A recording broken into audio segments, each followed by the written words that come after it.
आजकल छोटे शिशु पैदा होते ही लगभग 90% बच्चों को जॉन्डिस हो रहा है, पीलिया हो रहा है। उसी समय उसका लीवर जो है कमजोर हो चुका है। दूसरा, जिन बच्चों को पीलिया हो जाए या बड़ों को भी चाहे साथ में शामिल कर सकते हैं, पीलिया हो जाए या उनमें नमूनिया हो जाए या कोई जवर, टाइफाइड नुमा कोई जवर, मतलब लोग जवर को इतने हल्के में लेते हैं कि मानो ये तो कोई बीमारी ना हो। जबकि ऋषिगण ने, यहाँ तक कि सुश्रुत जी ने तो इतना तक कहा है कि हर रोग के मूल में जवर है। जवर को यदि ठीक करना आ गया तो किसी भी रोग पर विजय प्राप्त की जा सकती है।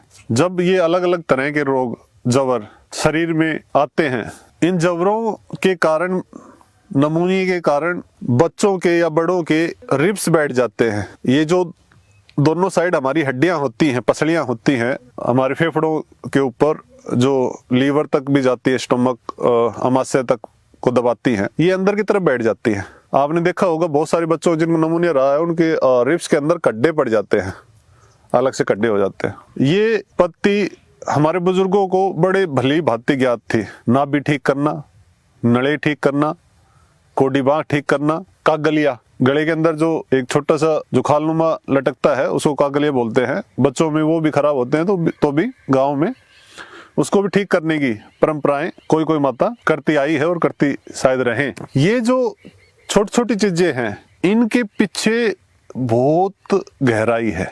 बड़ा गहनता से हमें इनको समझने का प्रयास करना चाहिए। यदि किसी के रिब्स बैठ गए तो उस बच्चे में एलर्जी या उस व्यक्ति में एलर्जी, श्वास एलर्जी, वैसे व्यक्ति में आई साइड वीक होने की संभावना, ये हर एक व्यक्ति में ना अलग अलग आते हैं। किसी को श्वास एलर्जी हो जाएगी, किसी को आंखों में चश्मा लग जाएगा, किसी के बाल बहुत झड़ेंगे। आजकल लोगों के बाल झड़ रहे हैं क्योंकि जब हम नाड़ी पकड़ते हैं लोगों की तो लगभग 70% से अधिक लोगों में हमें जवर मिलता है, पुराना जवर। अब टेम्परेचर तो नहीं आ रहा, लेकिन टेम्परेचर नहीं आ रहा फिर भी जवर तो है। उस जवर के लक्षण हम उनको बताते हैं कि क्या आपकी पिंडलियां भड़कती हैं, क्या सुबह सुबह आपका कलेजा कटता है, क्या आपके बाल झड़ते हैं, क्या आपकी आंखें भारी रहती हैं, क्या आपको आलस अधिक आता है, शरीर टूटा रहता है।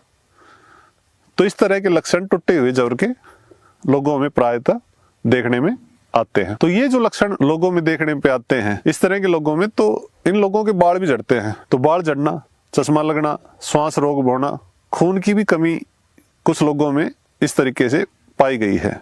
ऐसे लोगों में मानसिक रोग, कुछ लोगों को हम कह देते हैं वहमी हो गया।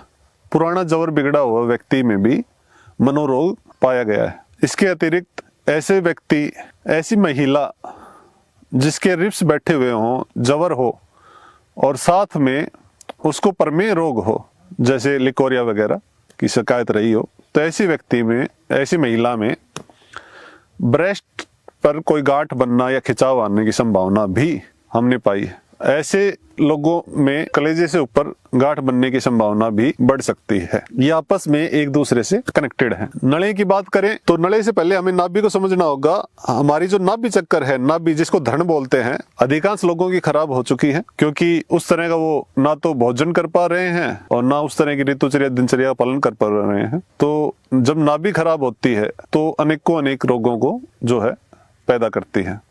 उसके साथ ही आज माँ बाप की जो बड़ी गलती की बात करूं, छोटे छोटे बच्चों को साइकिल ले करके दे देते हैं। बड़े बुढ़े, मतलब हम जब छोटे थे तो हम जब साइकिल चलाते थे तो हमें धमका देते थे, या हम कस्सी चलाते थे तो भी धमका देते थे कि कस्सी मत चलाओ, साइकिल मत चलाओ, सीढ़ियों पर तेज दौड़ करके मत चढ़ो, आपके नड़े भर जाएंगे। वो जो नड़े भरेंगे नाभि के दोनों तरफ, जो नीचे की तरफ जो भारीपन आता है पेट में, वो जो नड़े भरते हैं, उस नड़े से धात की शिकायत बन सकती है। पुरुषों में देखा गया है, महिलाओं में जो है श्वेत पानी की समस्या बन जाती है और भूख लगनी लगभग समाप्त हो जाती है, कम होती चली जाती है, कैल्शियम की कमी आने लगती है, विटामिन B12 कम होने लगते हैं। ये सब हमने लोगों के अंदर पाया। तो आजकल के माता पिता को इस चीज पर विशेष ध्यान देना चाहिए कि क्यों बोलते थे बुजुर्ग, कोई तो कारण होगा।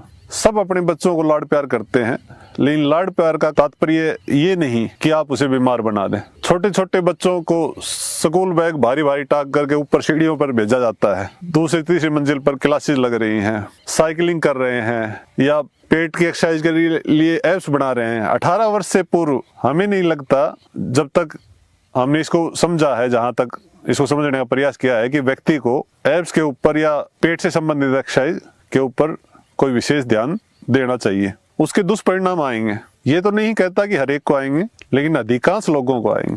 हर एक को क्यों नहीं आएंगे, वो उसकी ऋतुचर्या, उसके खान पान पर शायद कहीं कोई बचाव हो जाए, लेकिन बहुत अधिक चांसेस होते हैं बीमार होने के। तो इससे बचें और अपने बच्चों को बचा करके रखें। और यदि किसी बच्चे के नड़े भर भी गए हैं तो उसके लिए आप एक उपाय करें। बड़ के पत्ते, विटवृक्ष, बड़ के पत्ते लीजिए 5-4 पत्ते, और उसकी चीकनी परत, पत्ते की 2 परत होती है, एक चीकनी होती है, एक खुरदरी होती है। जो चीकनी साइड है उस पर सरसों का तेल लगाइए और दूसरी साइड को कोयले पर या तवे पर सेक करके हल्का सा गुनगुना करके, और चीकनी परत को कलेजे से लेकर के नाभि के नीचे तक 5-4 पत्ते बांध करके सूती कपड़ा लपेट करके रात को सुला दीजिए। और सुबह बाहर निकलने से लगभग आधा घंटा पहले, एकदम खोलते ही बाहर ना जाएं, आधा घंटा पहले खोल दें, पेट को साफ कर लें।